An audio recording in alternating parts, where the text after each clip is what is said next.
Hi. I'm so excited because my semester is about to end in 3 weeks, which means that I can read so much more than I'm already reading now. So I thought, let's go over all these books that I got, and then let's update my reading journal. I only got 2 that were book talk recs, so don't think that, yeah, 2 that were book talk recs.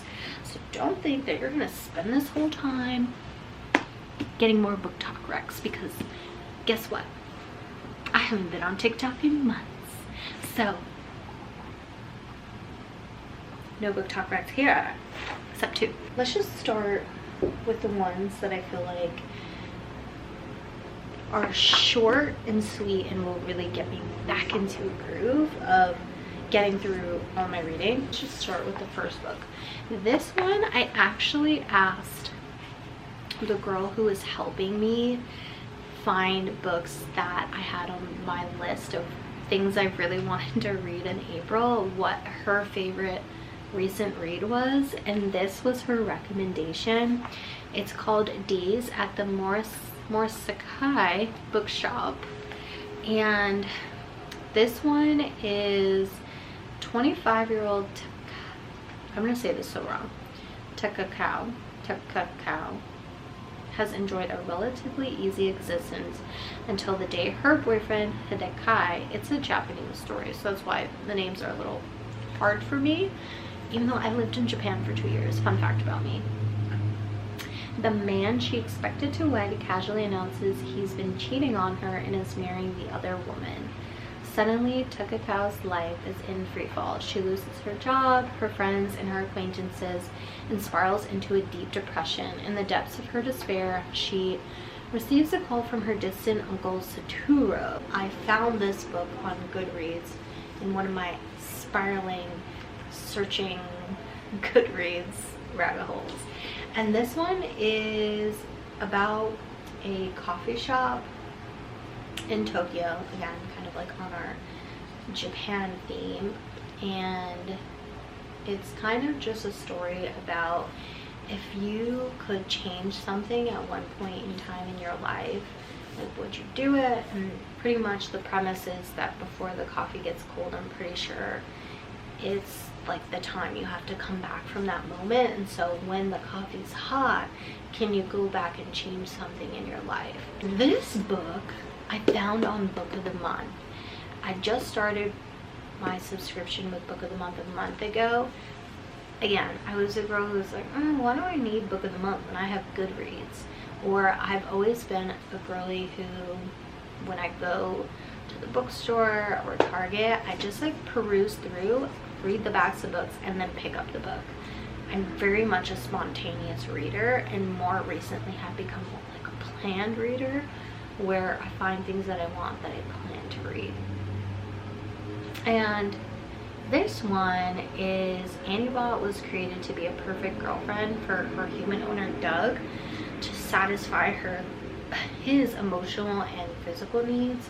And I listened to the podcast episode on Book of the Month with this author, and I think that's what really drew me into this book, because it really talks about a near future where we as men and women could, instead of choosing a human partner, choose to have a robot, like AI curated partner that serves some sort of needs in our life rather than a human, and is programmed to be a certain way. And this kind of follows the story of one of those bots who, even though she's programmed to be perfect for Doug, she still has imperfections, because as we know, like, the world is not perfect, even if we try and make it that way through technology. And from listening to the podcast about this book, I was extremely intrigued on the author's take of what that would look like in the future, especially if you have ever watched the show on Amazon Prime, Upload. Was a show that came out prime COVID, and it was where technology got to a point where there was so much technological advancements, and less about AI but more so about when a person dies, you can go through and see all of their memories. And then when you die, you can choose to go the old-fashioned way, which is you die how people die now, and where people believe in a sort of afterlife, or you could have your conscious uploaded into a retirement afterlife that throughout your physical 3D existence you pay for, that your conscience will be uploaded to. And it's just a really crazy show and it's really good. So if you're into like things like that, you would really like the show, which is why I felt I was really gonna like this book.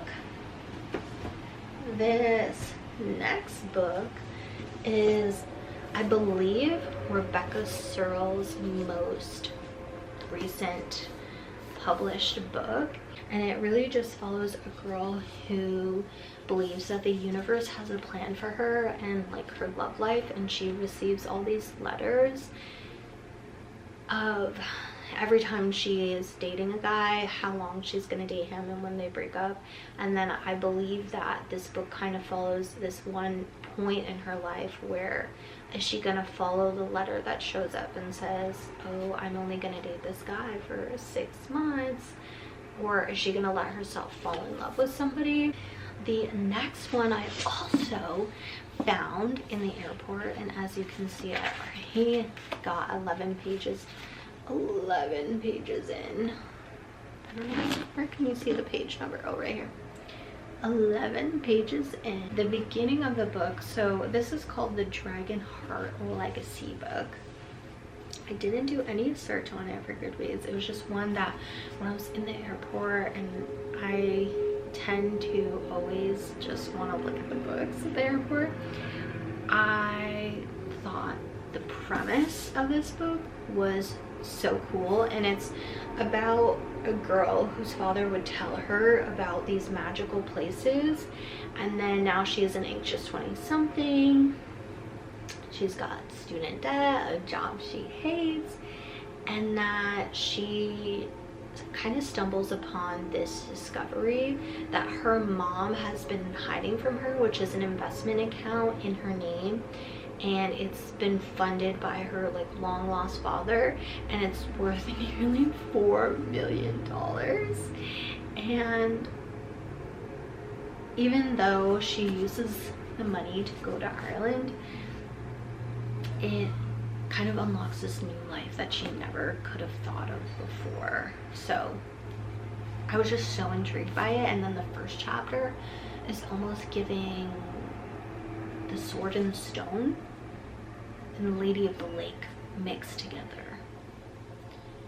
And this next one, I literally picked up the book because I saw blue pages, and then I read the back of the book, and I had never saw this book before. It's called Fable by Adrienne Young, and it's about this 17-year-old girl whose father is a trader, like a sea merchant trader, and her mother dies this tragic death, like drowning, and she ends up getting left behind by her father on this island where you have to fight to survive, and there's little to no food.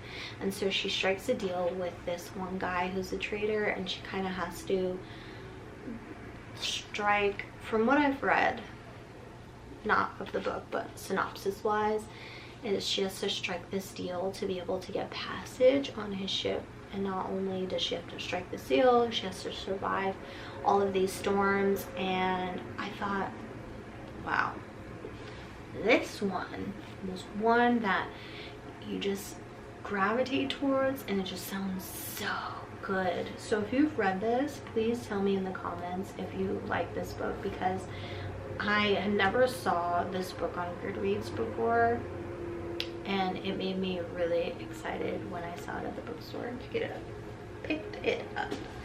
Okay, this one I was influenced by BookTube to read.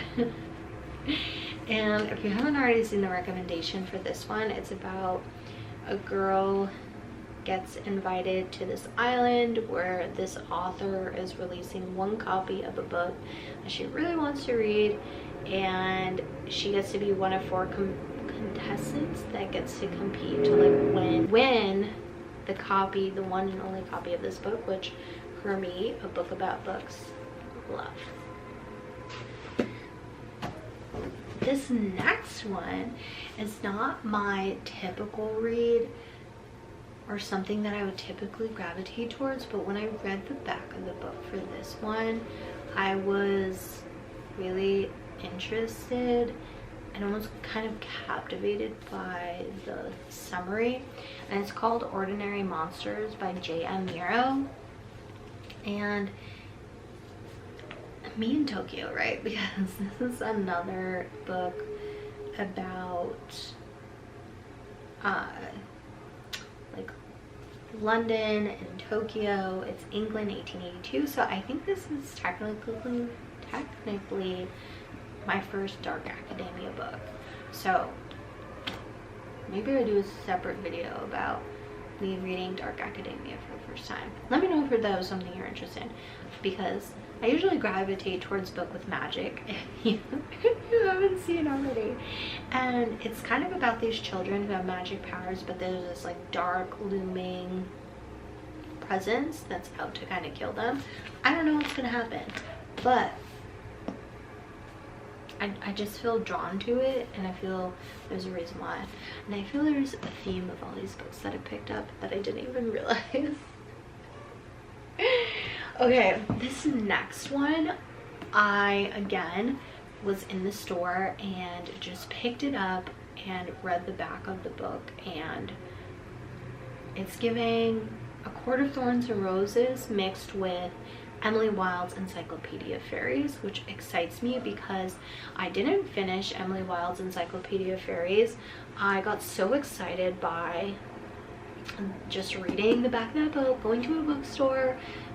Actually, yeah, because I went to go to a book signing for one of my favorite like personal development authors, Brianna Weiss, 101 Essays, Strangely That You Think is like one of her most famous books.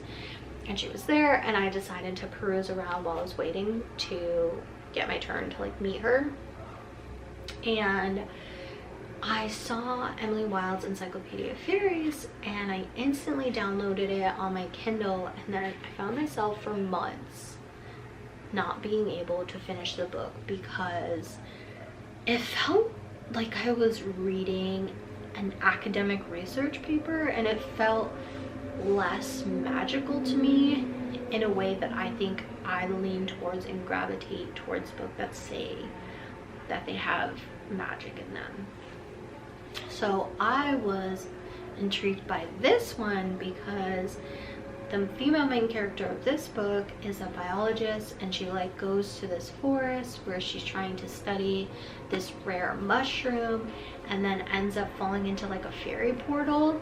And the Fae in this world believe humans are killers, and so she gets captured by the prince of this world, where in order to escape and prove she's not an assassin sent there to like kill him, she has to go through 3 deadly trials and earn her freedom. If not, then she's gonna get killed. And so that's why I was saying it's a mix of Emily Wilde's Encyclopedia of Fairies, but it's also giving ACOTAR, 3 deadly trials, the deadly trials that Amarantha puts Feyre through. So Fireborn by Rosaria Munda is a book that I found on Goodreads, and I was really captivated by the synopsis of this book because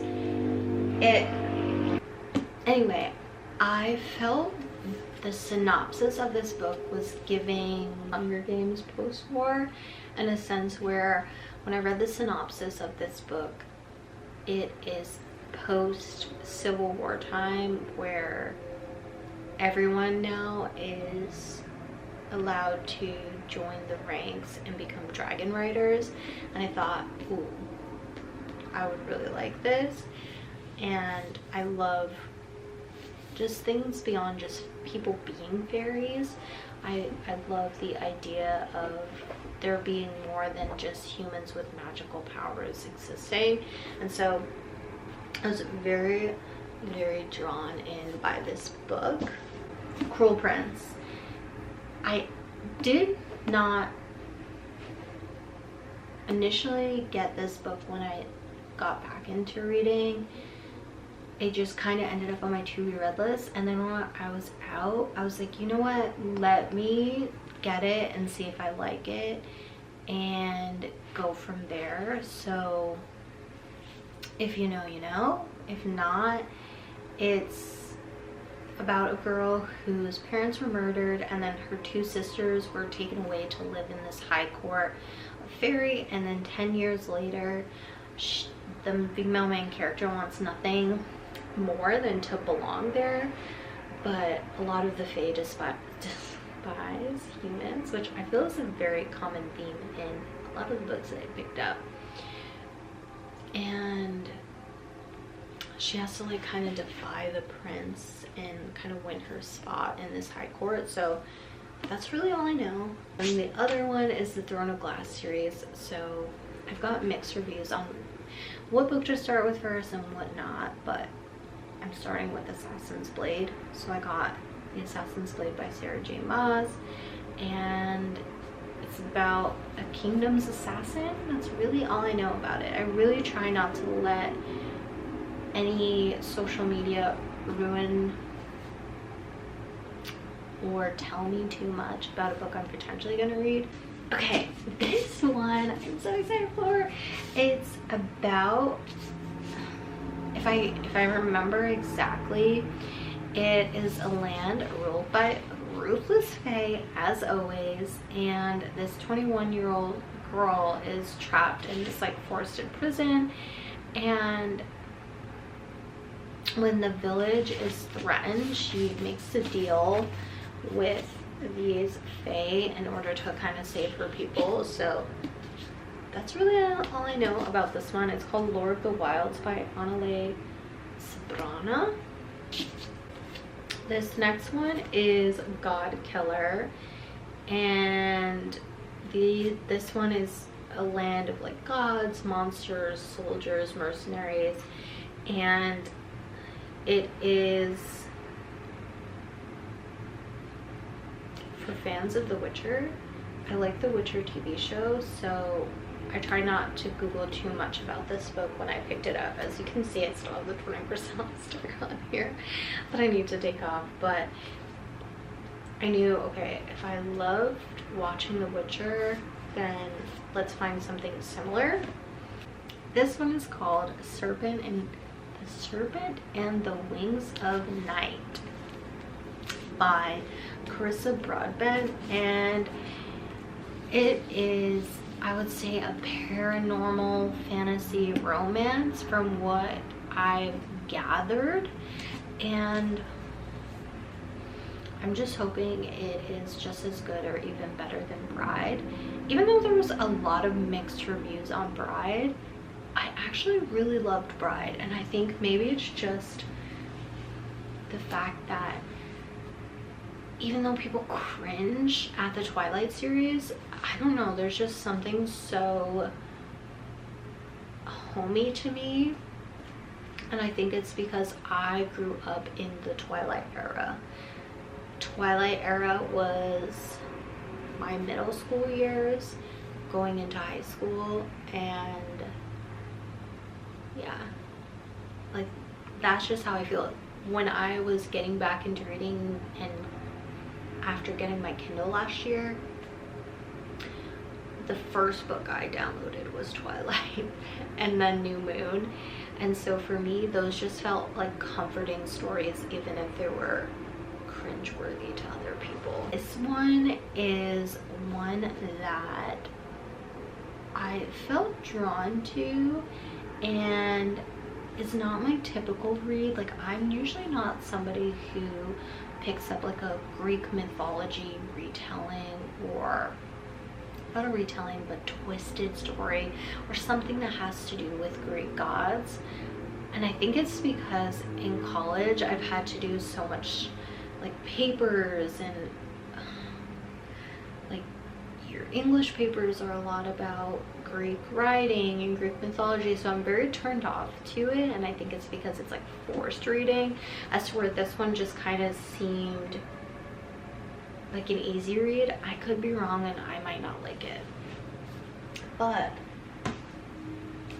that is every book that I picked up in my most recent book hauls. So let's now go onto my iPad and open up my book journal that I have not opened up since January and start just inputting all of the books that I've read, because it's been a minute. It's been since January and I didn't even get to do a video on my January reads because as soon as the winter break ended, I work full-time, 40 hours per week, and then I have 18 credits, so it just became near impossible to keep up with my reading journal and also have like a consistent reading schedule, even though I do have 2 reading vlogs out, but they're just so hard for me to like actually be consistent in a way that I want to be. So yeah, let's go. I have read some books on my Kindle. That's pretty much my main and only time. Like I don't really have a lot of time to bring physical books around with me, which are like, wait, what? I'm usually reading in bed. So I'm gonna get my iPad and then we're gonna update my reading journal and update it together.